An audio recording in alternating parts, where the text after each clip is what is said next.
Hello student, मैं Pradeep Porwal. Epsilon study point channel में आप सभी स्टूडेंटों का स्वागत है।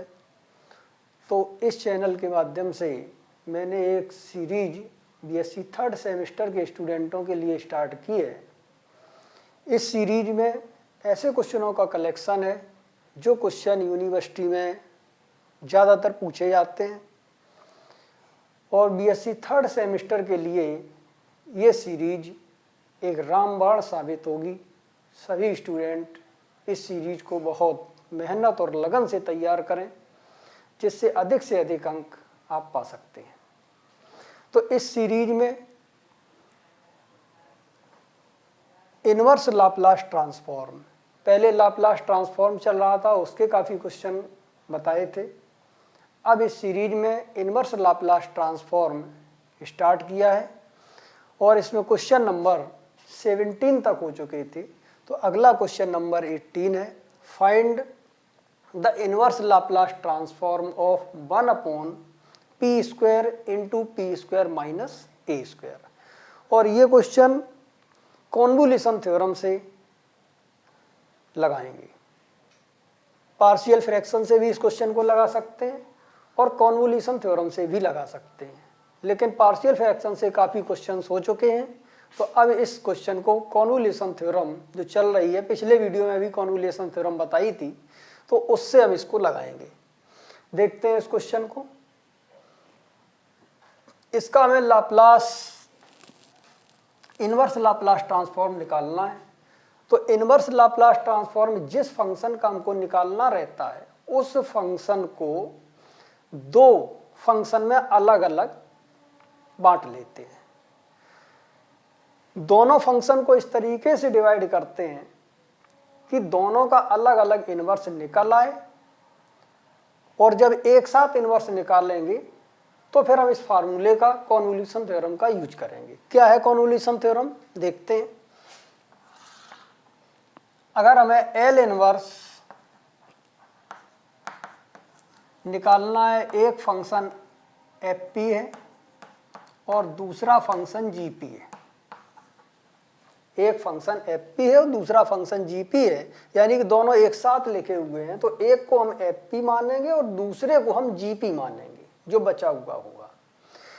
एफ पी और जी पी दोनों के एल इनवर्स अलग अलग निकल आए, ऐसा मानते हैं। इसी में से हम दो मानेंगे, दोनों के एल इनवर्स अलग अलग निकल आए।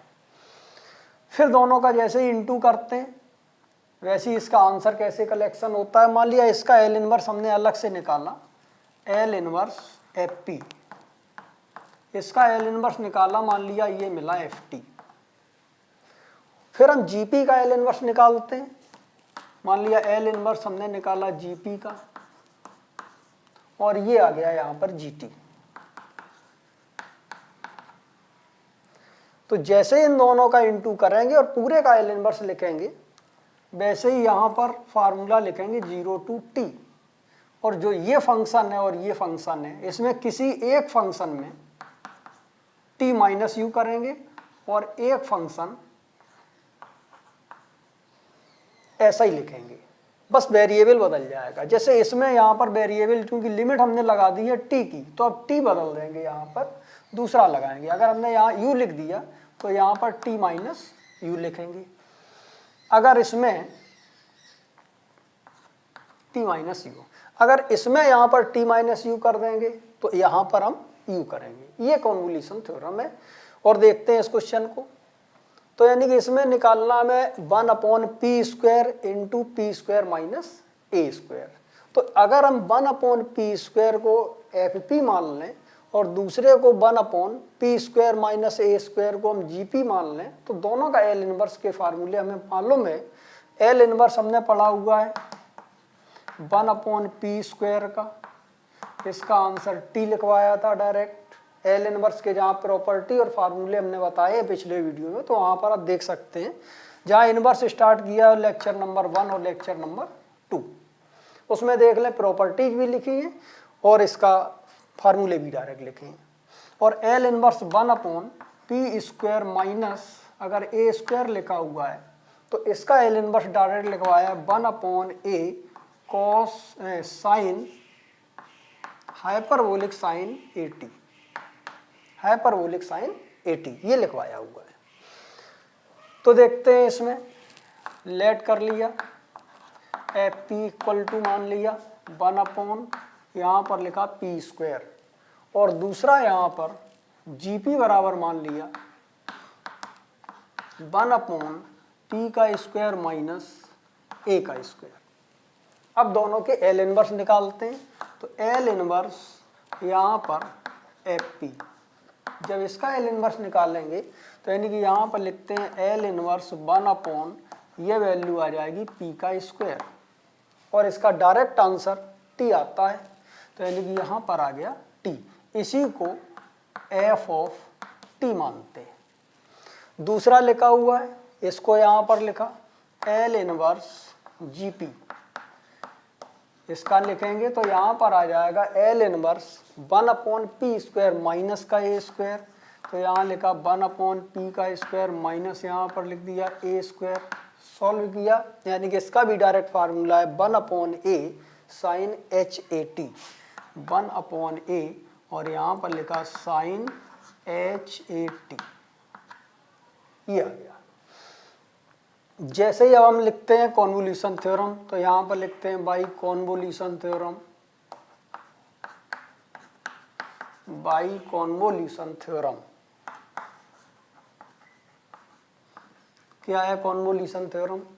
L inverse F P into G P equal to आता है 0 टू टी, यहाँ पर लिखते हैं F of U into G T minus U.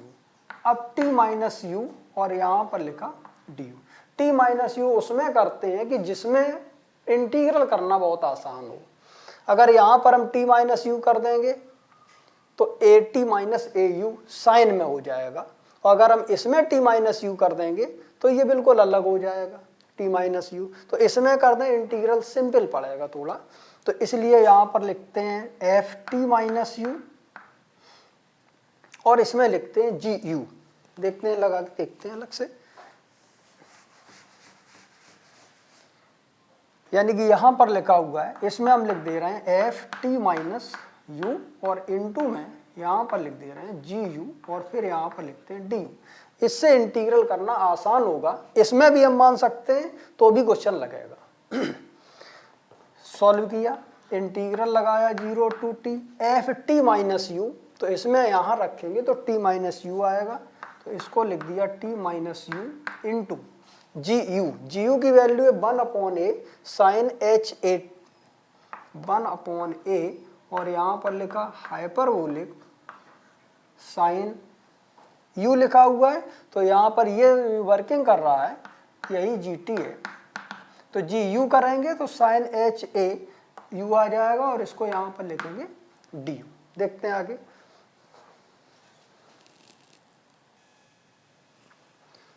तो यानी कि यहाँ पर लिखते हैं एल इनवर्स एफ पी और जी पी की वैल्यू रखते हैं, तो एफ पी की वैल्यू है 1 अपॉन पी का स्क्वायर इंटू जी पी की वैल्यू है 1 अपॉन पी स्क्वायर माइनस ए स्क्वायर, तो यहाँ पर लिखा पी का स्क्वायर माइनस का यहाँ पर ए का स्क्वायर इक्वल टू लगाया, इसमें यहाँ पर लिखा 0 टू टी, तो ये वैल्यू आ जाएगी 0 to t. T minus u into 1 upon a है, ये इंटीग्रेशन के बाहर निकालते हैं, तो 1 अपॉन ए यहाँ पर लिख दिया। ये लिखा हुआ है t minus a into hyperbolic sine H a u, a और है, तो यहाँ पर लिखते हैं हाइपरबोलिक साइन ए यू और यहाँ पर डी यू आया। अब इसको हम इंटीग्रेट करते हैं, इसको फर्स्ट फंक्शन मानते हैं, टी माइनस यू लिखा हुआ है यहाँ पर, टी माइनस यू, इसको फर्स्ट फंक्शन मानते हैं और इसको मानते हैं यहाँ पर सेकंड फंक्शन। अब इसका हम डायरेक्ट इंटीग्रेशन करते हैं, तो इक्वल टू लगाया, यहाँ पर लिखा 1 अपॉन ए, जिसको फर्स्ट फंक्शन मानते हैं, इसमें इंटीग्रेशन का एक डायरेक्ट मेथड है, जिसको फर्स्ट फंक्शन माना जाता है उसका इंटीग्रेशन कई टर्मों के बाद या कुछ टर्मों के बाद 0 आने की पॉसिबिलिटी हो तो हम ये डायरेक्ट वाला फार्मूला लगाते हैं। तो u के रेस्पेक्ट में है, तो u के रेस्पेक्ट में अगर हम इसका डिफरेंशिएशन करेंगे तो इसका डिफरेंशिएशन पहले ही बार में 0 होगा, क्योंकि ये कांस्टेंट नंबर होगा u के रेस्पेक्ट में, u वेरिएबल है, इसका आ जाएगा 1, और दूसरे बार डिफरेंशिएशन करेंगे तो डिफरेंशिएशन इसका हो जाएगा 0। तो इसलिए अब इस डायरेक्ट वाले फार्मूले को लगा सकते हैं। तो क्या है डायरेक्ट वाला फार्मूला? सबसे पहले यहाँ पर फंक्शन को रखा t माइनस यू को, इस फंक्शन का इंटीग्रेशन करके रखा। तो साइन हाइपरबोलिक साइन का इंटीग्रेशन होता है कॉस हाइपरबोलिक, इसमें माइनस नहीं लगता है, तो यानी कि यहाँ पर लिखते हैं cos hyperbolic cos A you, और u में a का इंटू है तो इसलिए a से डिवाइड हो जाएगा, इसलिए आप साइन लगाते हैं। माइनस का पहला टर्म प्लस का रखते हैं, दूसरा माइनस का, इसका डिफरेंशिएशन करते हैं u के रेस्पेक्ट में, तो t का 0 u का 1, इस वाले का इंटीग्रेशन करते हैं, देखते हैं आगे।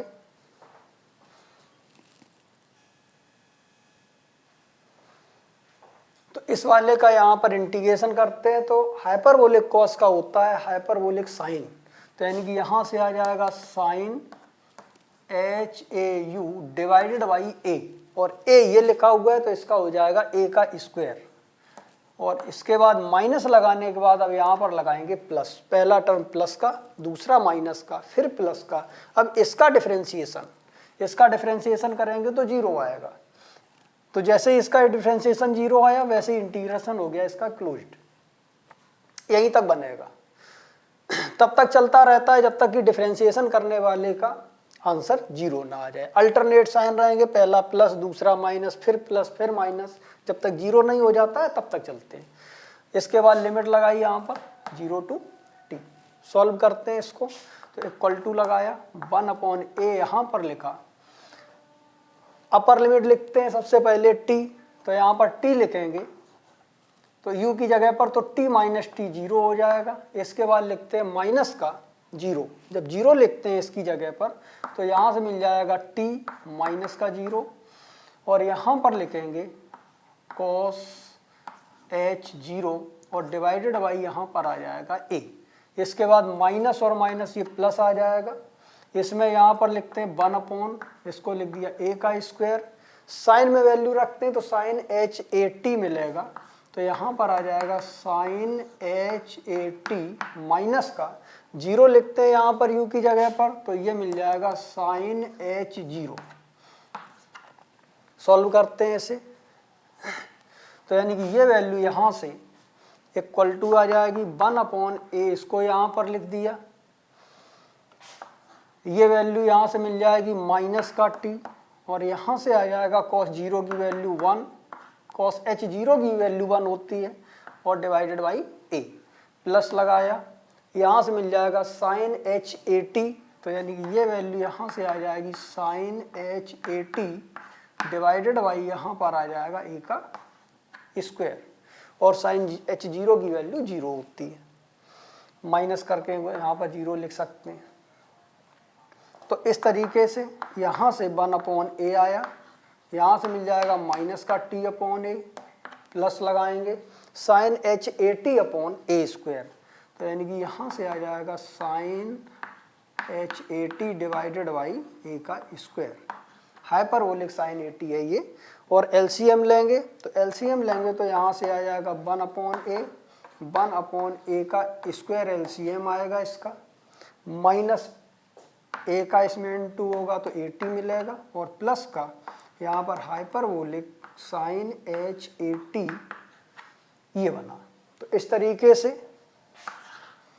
इसका L इनवर्स आएगा, L इनवर्स p स्क्वायर, यानी यहाँ पर लिखा हुआ L inverse 1/p square into p square minus a square, तो यानी कि यहाँ से आ जाएगा p का स्क्वायर इंटू p का स्क्वायर माइनस a का स्क्वायर इक्वल टू 1/a का क्यूब आएगा, तो यानी कि यहाँ से आ जाएगा 1/a पावर 3, और ये वैल्यू आ जाएगी हाइपरबोलिक साइन ए टी, तो ये वैल्यू यहाँ से मिल जाएगी hyperbolic sine A T minus A T, minus यहाँ पर ए टी आ जाएगा। तो ये इस क्वेश्चन का आंसर है। अगला क्वेश्चन देखते हैं।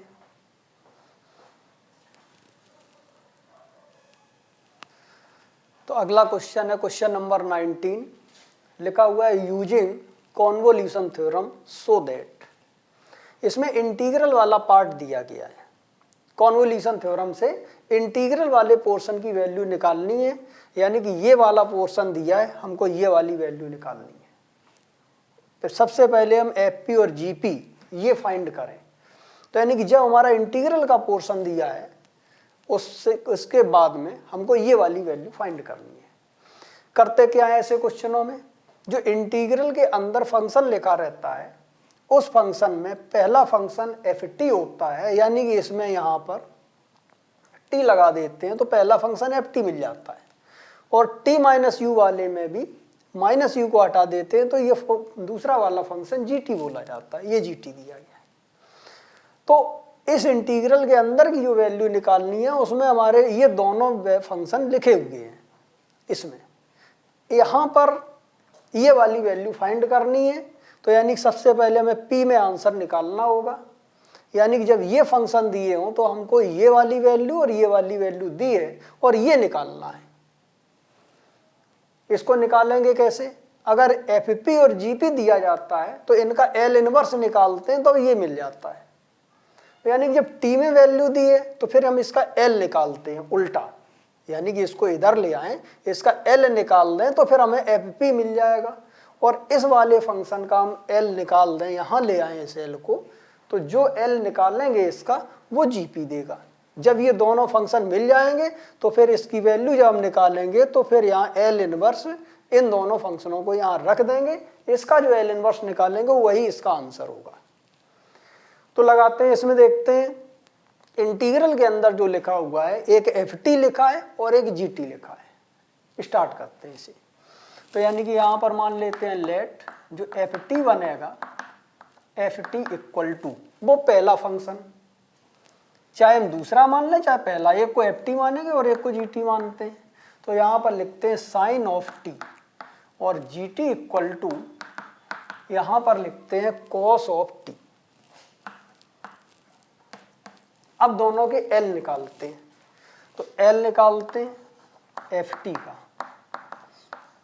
तो फार्मूला हमारे पास है कि एल अगर हम निकालेंगे साइन ऑफ ए टी का, साइन ए टी का जब हम एल निकालते हैं तो इसका आंसर रिजल्ट पड़ा हुआ है। हमने लाप्लास ट्रांसफॉर्म जब स्टार्ट किए हैं, इनवर्स के पहले लाप्लास ट्रांसफॉर्म पढ़ाए थे, तो साइन ए टी का एल हमने पढ़ा हुआ है ए डिवाइडेड बाई पी का स्क्वायर प्लस ए का स्क्वायर। और कॉस अगर लिखा हो तो एल कॉस ए टी, इसका आंसर आता है p डिवाइडेड बाई, यहाँ पर लिखते हैं p का स्क्वायर प्लस a का स्क्वायर। तो इस फार्मूले से यहाँ पर लिखते हैं l और ये वैल्यू यहाँ पर आती है साइन ऑफ t और इसका आंसर मिल जाएगा 1 p का स्क्वायर प्लस t के इंटू में 1 लिखा हुआ है। तो यानी कि यहाँ पर लिखते हैं 1 का स्क्वायर यानी कि p स्क्वायर प्लस 1 और ये जो वैल्यू मिलेगी इसी का नाम लिखा हुआ है एफ ऑफ पी। इसके बाद देखते हैं, अब एल हम निकालते हैं जी टी वाले फंक्शन का। तो जब जी टी का एल निकालेंगे तो यानी कि यहाँ पर लिखेंगे एल, जी टी की जगह पर लिखा हुआ है कॉस टी, तो यानी कि ये वैल्यू यहाँ पर आ जाएगी कॉस ऑफ टी। और कॉस टी का एल का फार्मूला लिखा हुआ है पी अपॉन, यानी कि ये वैल्यू आ जाएगी पी डिवाइडेड बाई पी का स्क्वायर प्लस टी का कोफिशिएंट 1 है तो 1 का स्क्वायर यहाँ पर आ जाएगा 1 और इसी का नाम लिखा हुआ है यहाँ पर जी पी। अब हम लगाते हैं कॉन्वोल्यूशन थ्योरम। तो यहाँ पर लिखते हैं by convolution theorem, convolution theorem. Convolution theorem में फार्मूला है इसका एल इनवर्स, अगर एफ पी लिखा हुआ है इंटू जी पी लिखा हुआ है तो इसका डायरेक्ट आंसर आता है 0 टू टी, यहाँ पर लिखते हैं F of U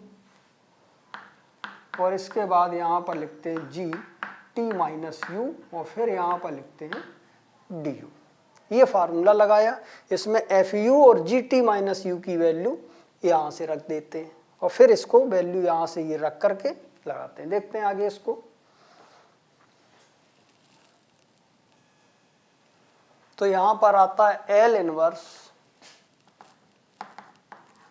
F P की वैल्यू लिखी हुई है यहाँ पर 1/p² + 1, यानी कि ये आ जाएगा यहाँ पर p² + 1 इंटू जीपी की वैल्यू लिखते हैं तो p/p² + 1, यानी कि ये वैल्यू यहाँ पर आती है p/p² + 1 इक्वल टू लगाया 0 to t लिखा F you capital F you की वैल्यू यहाँ पर देख ले साइन यू आ जाएगा, तो यानी कि यहाँ पर आ जाएगा साइन ऑफ यू। इसके बाद लिखा हुआ है जी टी, तो लिखा है जी टी माइनस यू, तो यहाँ से मिल जाएगा कॉस टी माइनस यू। तो ये वैल्यू यहाँ से मिल जाएगी cos of T minus u into में यहाँ पर लिखा डी यू। तो ये वाली वैल्यू जो पूरी है ये देखो लेफ्ट हैंड साइड में लग गया यहाँ पर। इस वाले टर्म को इस साइड लिखते हैं, यानी कि यहाँ पर आ जाएगा 0 to t sine of U into cos of t minus U, और इसको यहाँ पर लिखा डी यू इक्वल टू लगाया L इनवर्स लिखा L inverse P divided by यहाँ पर लिखते हैं p² + 1 का होल स्क्वायर। इतना आ गया यहाँ पर, और इसको यहाँ पर लिखते हैं इक्वेशन नंबर 1। अब आगे सॉल्व करते हैं, देखते हैं आगे।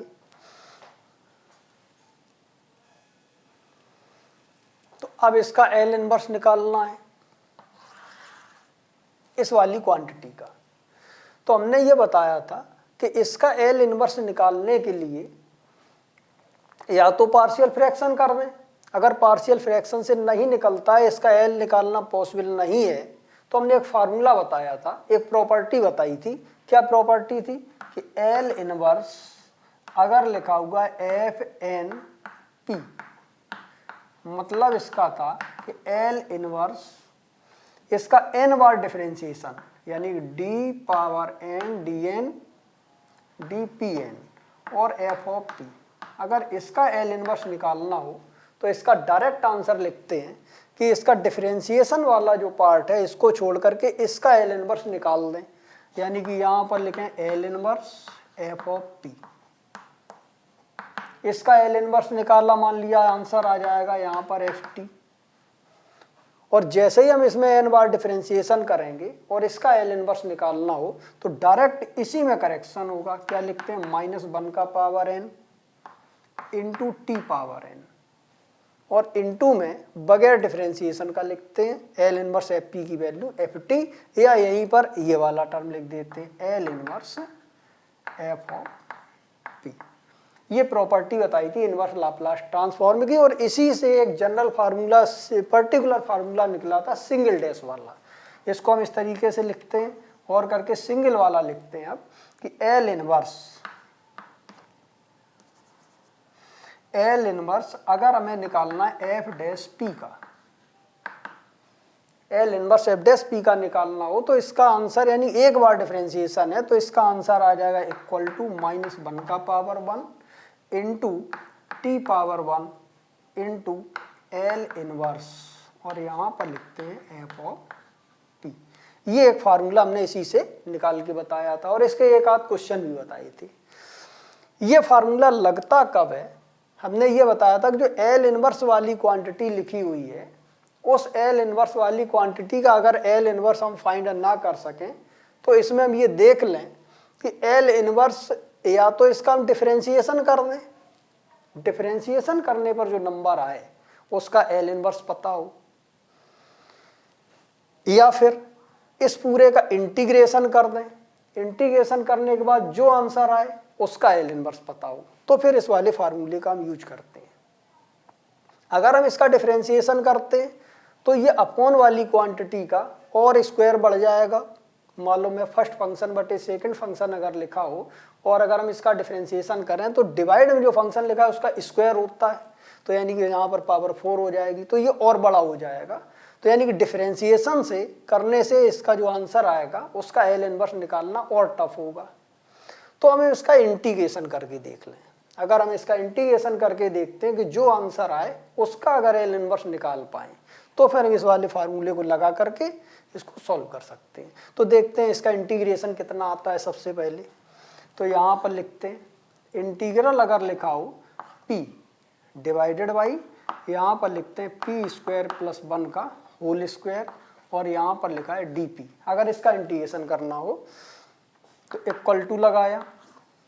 यहाँ देखें कि जो ये क्वांटिटी लिखी हुई है, यानी कि अगर हम यहाँ से मान लें let P square plus 1 equal to T, तो यानी कि यहाँ से आ जाएगा 2p डी बराबर डी टी, यानी कि यहाँ से आ जाएगा p इंटू डी पी बराबर 1/2 डी टी।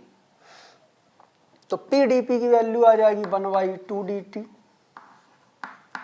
और यहाँ पर इसको p मान लिया है, t मान लिया, तो यहाँ से आ जाएगा t का स्क्वायर, और इसको सॉल्व किया तो 1/2 टी स्क्वायर का इंटीग्रेशन करेंगे तो माइनस का 1/t आएगा।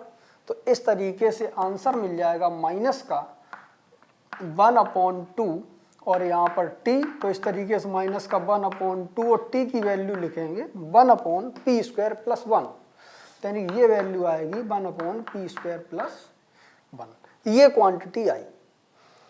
इसका डिफरेंशिएशन करने से बड़ा हो जा रहा था, उसका एल इनवर्स नहीं निकल रहा था, लेकिन इसका इंटीग्रेशन किया तो ये वैल्यू आई। इसका देखें एल इनवर्स निकल पाएगा कि नहीं, तो इसका एल इनवर्स हमें मालूम है 1/p स्क्वायर प्लस 1 साइन होता है साइन टी, तो इसका एल इनवर्स निकालना आसान है। तो यानी कि इस वाले फार्मूले से हम इसको सॉल्व कर सकते हैं। देखते हैं आगे।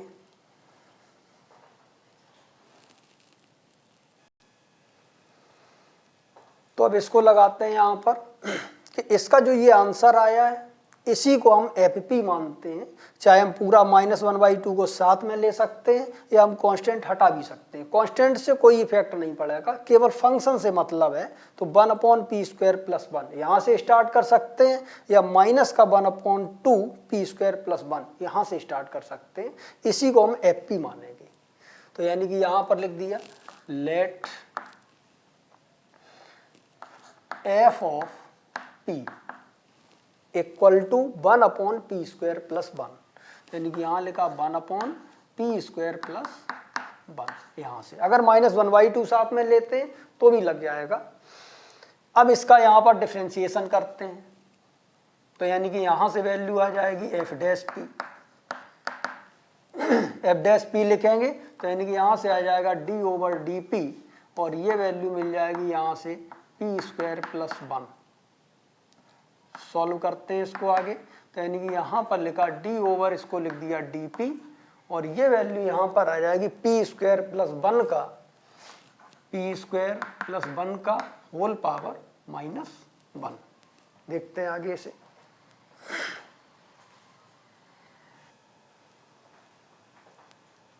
तो यानी कि ये वैल्यू यहाँ से मिल जाएगी f dash p equal to आया माइनस का 1 मिला, और यहाँ से ये वैल्यू आ जाएगी p स्क्वायर प्लस 1 का whole power -2 into p square plus 1 का करेंगे तो 2p आएगा।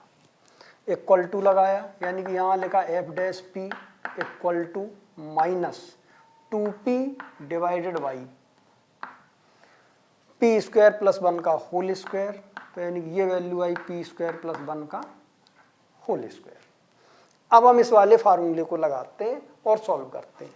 तो यहाँ लिखते हैं वी नो दैट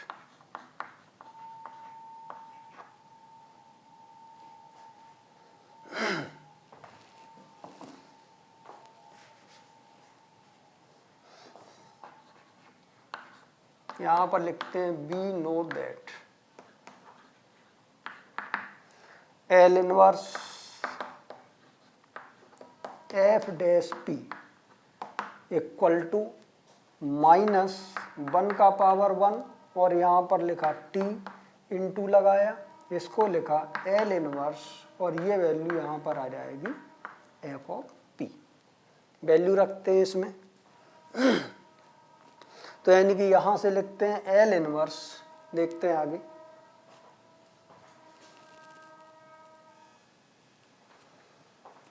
तो यहाँ पर लिखते हैं L inverse F dash P, तो एफ डैश पी की जो वैल्यू लिखी हुई है माइनस का 2p अपॉन, तो ये वैल्यू आ जाएगी माइनस का 2p divided by P square plus 1 का होल स्क्वायर। तो यानी कि यहाँ से यहाँ लिखा पी स्क्वायर प्लस 1 का whole square equal to minus 1 का पावर 1 इंटू टी और एल इनवर्स एफ पी, यहाँ पर लिखा एल इनवर्स और F of P, F P की वैल्यू लिखी हुई है 1 अपॉन पी स्क्वायर प्लस 1, ये value I P square plus 1। Solve किया, -2 कांस्टेंट बाहर निकाल दिया और यहाँ पर लिखा L inverse p upon P square plus 1, तो यहाँ पर आ जाएगा p divided by P square plus 1 का होल स्क्वायर इक्वल टू लगाया माइनस का 1 t लिखा हुआ है और एल इनवर्स 1 अपॉन पी का स्क्वायर प्लस 1 लिखा हुआ है।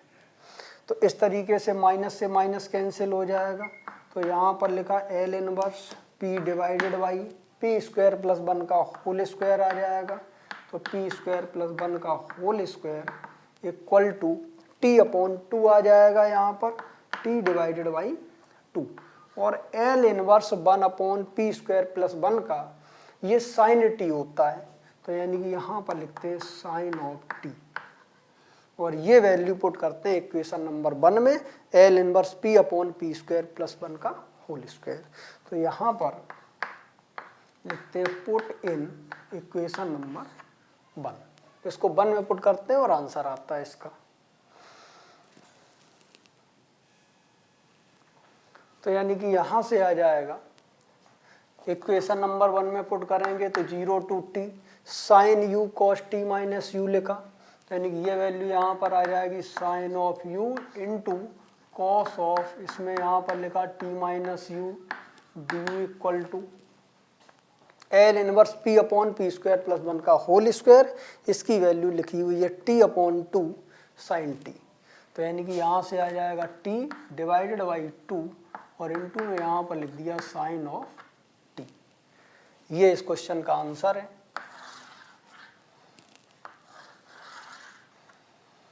तो आज इस वीडियो में यहीं तक। सभी स्टूडेंट इस वीडियो को लाइक कर दें, शेयर कर दें और सब्सक्राइब कर दें ताकि हमारे आने वाले हर वीडियो की नोटिफिकेशन सभी स्टूडेंटों को मिल सके। और पुराने वीडियो देखने के लिए आप प्लेलिस्ट में जाकर के देख सकते हैं और किसी वीडियो में कहीं पर भी कोई प्रॉब्लम है तो आप कमेंट बॉक्स में जाकर के कमेंट कर दें, तो आपकी प्रॉब्लम आगे सॉल्व हो जाएगी। That's all.